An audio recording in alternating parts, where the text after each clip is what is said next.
Sejarah singkat kesuksesan Microsoft.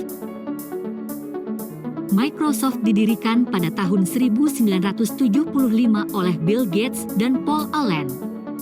Mereka melihat potensi besar dalam perangkat lunak komputer pribadi. BASIC, bahasa pemrograman pertama mereka, menjadi fondasi kesuksesan awal. MS-DOS, sistem operasi yang dikembangkan untuk IBM, menjadi sangat populer. Ini adalah langkah besar yang menjadikan Microsoft pemimpin pasar.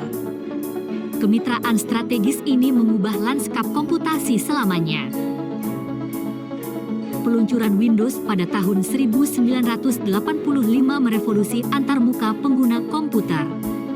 Windows menawarkan pengalaman visual yang lebih intuitif. Ini membantu komputer menjadi lebih mudah diakses oleh masyarakat luas. Microsoft Office menjadi standar untuk produktivitas perkantoran. Perusahaan terus berinovasi dengan produk seperti Xbox dan layanan cloud Azure. Diversifikasi ini memastikan relevansi Microsoft di era digital. Microsoft menghadapi tantangan hukum dan persaingan ketat.